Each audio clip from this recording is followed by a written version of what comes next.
नमस्कार, स्वागत है आपका खबर दोपहर के इस बुलेटिन में। आपके साथ मैं हूं सोनाली सिंह। बुलेटिन की शुरुआत करेंगे बड़ी खबर के साथ। बिहार में राज्यसभा की 5 सीटें हैं, लेकिन किसी भी पार्टी ने अपने उम्मीदवार के नाम अब तक तय नहीं किए हैं। इन 5 सीटों में जिस सीट पर लोगों की सबसे ज्यादा नजर है वो सीट है आरसीपी सिंह की। जेडीयू ने आरसीपी सिंह के नाम पर अभी तक पत्ते नहीं खोले हैं। पार्टी नेताओं के बयान से दिनों दिन सस्पेंस बढ़ता जा रहा है। हालांकि आरसीपी सिंह का इन सभी बातों पर कहना है कि वक्त का इंतजार कीजिए, हर रात से पर्दा उठ जाएगा। आरसीपी सिंह कल पटना से दिल्ली गए और आज दिल्ली से पटना आ रहे हैं। पटना आने से पहले दिल्ली में उन्होंने पत्रकारों से दिल खोलकर बात की। नीतीश से दूरियां और बीजेपी में जाने के कयास को भी आरसीपी सिंह ने खारिज किया। तो देखो, हम फोरकास्ट तो बाबू जानते नहीं जी। हमारा काम है जिस पद पर जिस समय तो उसको काम करना। आप नीतीश जी से मिलेंगे अगर जा रहे हैं पटना तो? अच्छा, ये बताइए, आप लोग ये सवाल कहाँ से लगते हैं कि नीतीश जी से मिलेंगे, नीतीश जी से दूरी है, नीतीश बिना आग के तो बिना आग के भी धुआं लोग निकालते हैं। अगर जेडीयू आपको नहीं भेजती है तो क्या बीजेपी में आप शामिल होंगे? ये सबसे बड़ा सवाल। सुनो यार, क्या बोला मैंने? आप लोग दिन भर कयास लगाते रहते हो, ये नहीं होगा तो क्या होगा, क्या नहीं होगा तो ये होगा। आप स्थिर से रहिए। वो मेरा कौन सा अकाउंट है पता है ना आपको? ट्विटर ऑफिशियल अकाउंट है। हाँ, ऑफिशियल अकाउंट पहले से भी नहीं था। जहाँ जनवरी से है यार, देखिए पढ़ोगे तब ना। मेरा अकाउंट है, मैं केंद्र में मंत्री हूँ। केंद्र में हमारे प्रधानमंत्री तो फोटो किनका लगेगा? अब एक रूम हो कि सर, अब उसमें क्या था, इस्पाती इरादा तो हम कोई हमारा कोई अपना पार्टी का हमारा वो नहीं है। इसको भी आप लोग चला देते। किस पार्टी में? जेडीयू में। आप फिर सर, आप केंद्र में मंत्री बन गए और जिस तरह से अकेले नीतीश कुमार ने उस समय इस बात से इनकार किया, मना किया था 2019 में, आप 3 साल बाद अकेले जाके मंत्री बन गए, तो शायद कहा जा रहा है जो अटकलें लगाई जा रही है आपके पार्टी के नेता को ये पसंद नहीं आया। अच्छा सुन लीजिए, ये बात मैंने एक बार नहीं दर्जनों बार क्लैरिफाई किया है और अब फिर सुन लीजिए। ये पूरी तरह से बिल्कुल अफवाह है जी। और मैंने जो यहाँ जब शपथ लिया था उसमें नीतीश बाबू के पूरी सहमति से शपथ लिया और मैंने ही हमारे राष्ट्रीय अध्यक्ष को भी बता दिया कि कहाँ से आप लोग चलाते रहते हो। अच्छा ये बताइए, अगर मैंने अपने मन से ले लिया था, कोई इस्तीफा मांगता ना हमसे? अरे ये क्यों पक चला रहे हैं आप इस चीज को? ये बार बार मैं देखता हूँ कि आरसीपी सिंह गए वहां, अपने से बन गए, तो जितने लोग हमारे पार्टी के एमपी आगे बन जाए हैं। और अब आपको जीतन राम मांझी का एक बड़ा बयान सुनाते हैं, जिसमें उन्होंने कहा है कि नीतीश आरसीपी में कोई दूरियां नहीं है। साथ ही उन्होंने ये भी कहा कि दोनों में बहुत अच्छे संबंध हैं, कयासों में कोई दम नहीं है, एनडीए एकजुट है। तो जीतन राम मांझी की ओर से ये बड़ा बयान सामने आया। इससे पहले आरसीपी सिंह ने इन सभी कयासों पर विराम लगाते हुए नीतीश कुमार और अपने बीच किसी भी तरह की दूरियों की बात को नकारा। साथ ही उन्होंने ये भी कहा कि हमारे बीच बहुत अच्छे संबंध हैं। अब जीतन राम मांझी ने साफ तौर पर कह दिया है कि कयासों में कोई दम नहीं है और एनडीए एकजुट है। यही समझाना चाहता हूँ कि एनडीए इंटैक्ट है, समय आने पर सारी बातें सेट हो जाएगी। और जहाँ तक आरसीपी सिंह का सवाल है और नीतीश कुमार जी का सवाल है, आप लोग भले जो कुछ मान लें, दोनों में एकता है, दोनों मतैक हैं और यही कारण है कि किसी प्रकार की कोई अनटुवर्ड्स बात नहीं हो सकती है। और देखिए, आरसीपी सिंह और सीएम नीतीश कुमार को लेकर कई तरह की बातें सामने आ रही हैं। कोई सीएम की चुप्पी पर सवाल उठा रहा है तो कोई आरसीपी की बेचैनी पर। इन तमाम राजनीतिक गतिविधियों के बीच 16 अगस्त 2021 को आरसीपी सिंह को लेकर दिए गए सीएम नीतीश के बयान को जरूर सुनना चाहिए। नहीं, सब फालतू बातें, कुछ नहीं, बेकार बात। जेडीयू में कौन सी शक्ति परीक्षण करेंगे? बेकार चीज है। अरे कोई अध्यक्ष बने, राष्ट्रीय अध्यक्ष बने नए तो उनका स्वागत किया, कोई केंद्र में मंत्री बने तब पार्टी का उनका स्वागत कर रहा है। ये सब कोई बात नहीं। तो हमको तो हंसी आती है, सब कोई चीज होता है। ऐसा कुछ नहीं है कि कोई मतभेद है, कोई ये ऐसा क्या के लिए मतभेद रहे, जरा बताइए तो। हम ही न थे जी प्रेसिडेंट, हम ही आरसीपी सिंह को बना दिए। आरसीपी सिंह जब अध्यक्ष बन गए तो वही कहे कि नहीं ललन जी अब अध्यक्ष का पद देखें। तो ऐसा कुछ नहीं है, लोग ठीक से जानता नहीं, यहाँ ये सब कुछ नहीं। और इधर बीजेपी ऑफिस में बूथ सशक्तिकरण अभियान को लेकर बैठक हुई, जिसमें बिहार सरकार के मंत्री भी शामिल हुए। इस बैठक में केंद्र में बीजेपी सरकार के 8 साल पूरे होने को लेकर समीक्षा की गई।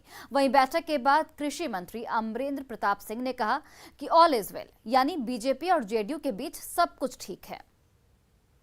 कॉन्फ्रेंसिंग के माध्यम से पार्टी के कार्यक्रम लगातार चलते रहते हैं। हमारा 3 साल का जो 8 साल पूरे हो रहे हैं, उसको लेकर के आगामी भूमिका कैसी रहेगी, इसी पर यह बैठक। सरकार पर कोई संकट की स्थिति बन रही है? नहीं, सरकार पर कोई संकट नहीं है और इस सियासत से इस बैठक का कोई सरोकार नहीं। 1 जून को सर्वदलीय बैठक बुलाया, नीतीश कुमार उसमें शामिल हैं। 1 जून को सर्वदलीय हमारे सब नेता बता रहे हैं, उनसे पूछिए। लेकिन ऑल इज वेल है सर। हाँ, एकदम ऑल इज वेल। कोई परेशानी नहीं, सरकार चल रही है। कोई नाराजगी नहीं, सरकार चल रही है, सरकार चलती रहेगी। 2025 तक सरकार चलेगी।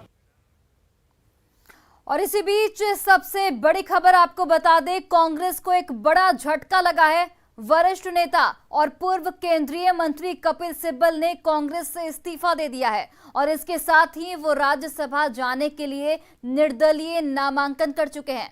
कपिल सिब्बल सपा के समर्थन से राज्यसभा जाएंगे। लखनऊ में उनके नामांकन के दौरान सपा प्रमुख अखिलेश यादव और सांसद राम गोपाल यादव मौजूद रहे। कपिल सिब्बल ने बताया कि वे 16 मई को कांग्रेस से इस्तीफा दे चुके हैं और आपको ये भी बताते चले कि सिब्बल अभी यूपी से कांग्रेस कोटे से सांसद हैं, लेकिन इस बार यूपी में पार्टी के पास इतने ही विधायक नहीं हैं जो उन्हें फिर से राज्यसभा भेज सकें।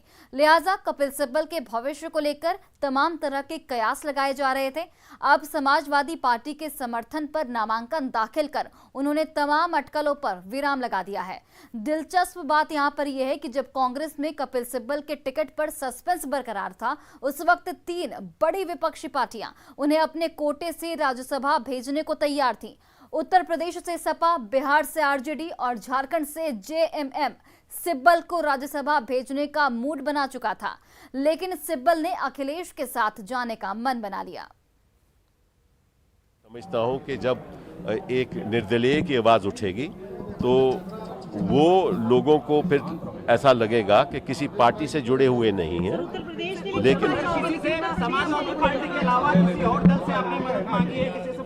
देखिए हम विपक्ष में रह के हम एक गठबंधन बनाना चाहते हैं, सभी का गठबंधन, ताकि हम मोदी सरकार का विरोध करें। हम चाहते हैं कि 2024 में एक ऐसा माहौल बने हिंदुस्तान में कि मोदी सरकार की जो खामियां हैं वो जनता तक पहुंचाई जाएं, और हम इसका प्रयास करेंगे। मैं खुद इसमें अपना इसका प्रयास करूंगा।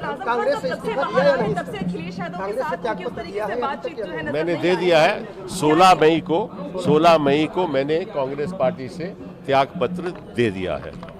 16 मई को मैंने त्याग पत्र दे दिया है। और जापान के 2 दिवसीय दौरे से लौटने के तुरंत बाद प्रधानमंत्री नरेंद्र मोदी ने आज कैबिनेट बैठक की अध्यक्षता की। ये तस्वीर आज की बैठक की आपको दिखाते हैं, जहां पर इस बैठक में केंद्रीय गृह मंत्री अमित शाह, वित्त मंत्री निर्मला सीतारमण, विदेश मंत्री जयशंकर समेत कई मंत्री शामिल हुए। जापान के 2 दिवसीय दौरे में प्रधानमंत्री ने क्वाड शिखर सम्मेलन में हिस्सा लिया और आज की बैठक को लेकर संभावना जताई गई है कि इसमें फिटमेंट फैक्टर पर चर्चा हो सकती है। यदि मोदी सरकार की ओर से इसे मंजूरी मिल जाती है तो बेसिक सैलरी 18,000 की जगह बढ़कर 26,000 रुपए हो जाएगी।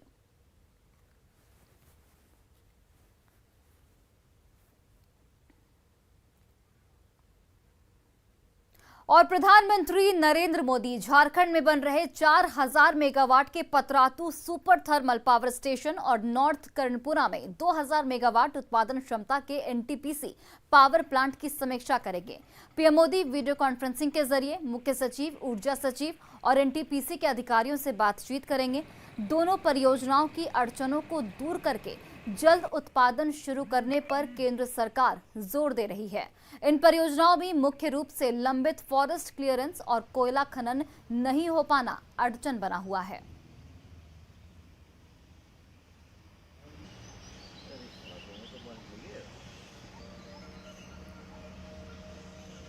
प्रधानमंत्री नरेंद्र मोदी आज वीडियो कॉन्फ्रेंसिंग के जरिए 3 बजे पावर परियोजना का समीक्षा करेंगे। प्रधानमंत्री नरेंद्र मोदी आज पतरातू थर्मल पावर में बन रहे और एनटीपीसी नॉर्थ कनपुरा पावर प्रोजेक्ट की समीक्षा वीडियो कॉन्फ्रेंसिंग के जरिए 3 बजे करेंगे। प्रधानमंत्री झारखंड में बन रहे 4000 मेगावाट के Patratu super thermal power station और नॉर्थ कनपुरा में 2000 मेगावाट उत्पादन क्षमता के एनटीपीसी पावर प्लांट की समीक्षा करेंगे। पीएम मोदी वीडियो कॉन्फ्रेंसिंग के जरिए मुख्य सचिव, ऊर्जा सचिव और एनटीपीसी के अधिकारियों से बात करेंगे।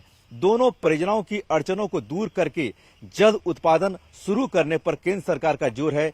इन परियोजनाओं में मुख्य रूप से लंबित फॉरेस्ट क्लियरेंस और कोयला खनन को लेकर कई महीनों से रुकावट पैदा हो रही है, लेकिन अब देखना यह है कि जिस तरह से प्रधानमंत्री दोनों महत्वपूर्ण पावर परियोजनाओं को लेकर समीक्षा बैठक कर रहे हैं, क्या कुछ निर्णय निकल कर आता है।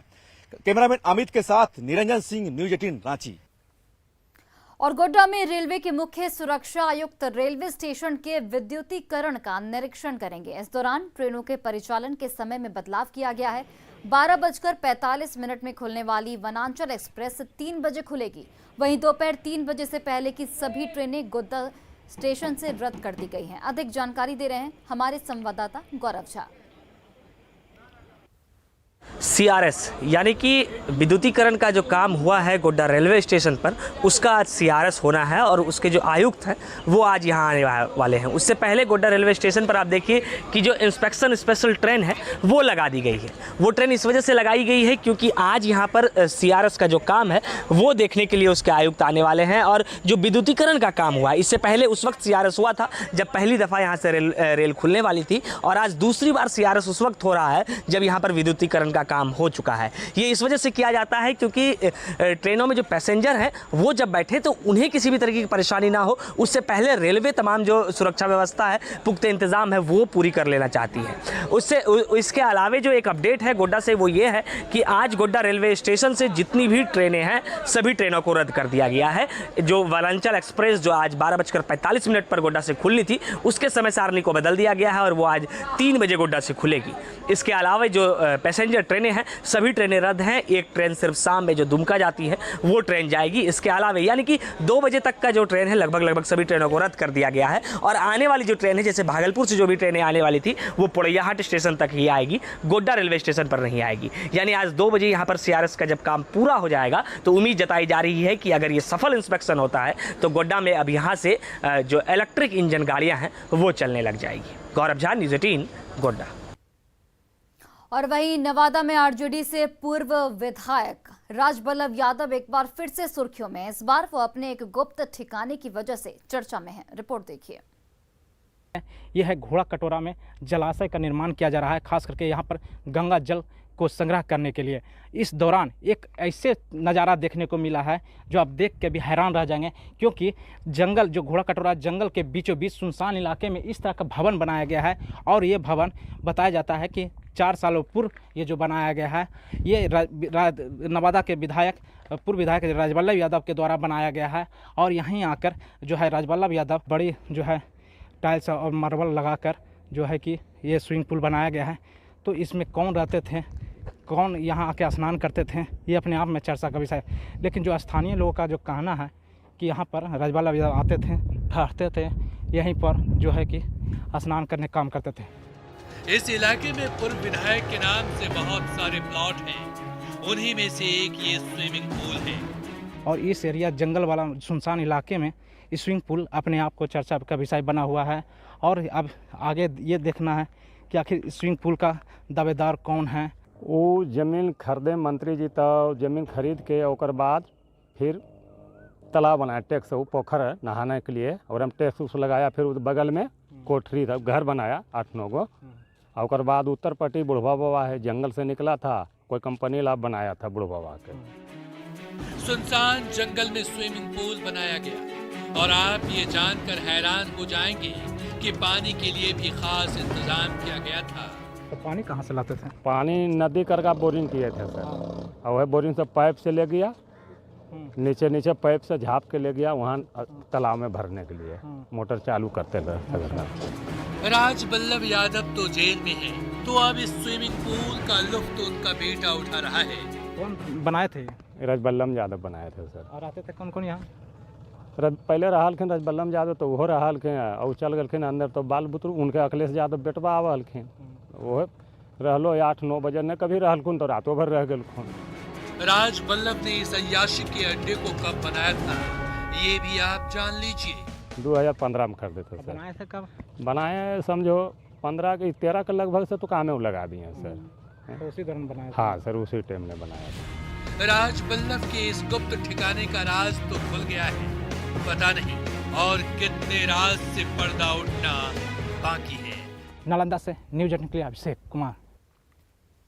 और इसी बीच बड़ी खबर आपको कटिहार से बता दें, जहां पर जेडीयू नेता की पत्नी की हत्या की खबर सामने आई है। हत्या से इस वक्त पूरे इलाके में हड़कंप मच गया है। घटना फलका थाना क्षेत्र के मघेली पंचायत स्थित बड़ी चातर गांव की है। घटना का कारण आपसी विवाद बताया जा रहा है। फिलहाल पुलिस ने एक आरोपी को यहां पर गिरफ्तार किया है और पूछताछ में जुट गई है। तो बड़ी खबर कटिहार से, जहां पर जेडीयू नेता की पत्नी की हत्या की खबर सामने आई। घटना फलका थाना क्षेत्र के मघेली पंचायत स्थित बड़ी चातर गांव की है। फिलहाल घटना का कारण आपसी विवाद बताया जा रहा है। फिलहाल पुलिस ने एक आरोपी को गिरफ्तार किया है, जिससे तमाम तरह के सवालात पूछे जा रहे हैं और इस पूरे मामले की जांच में पुलिस जुटी हुई है।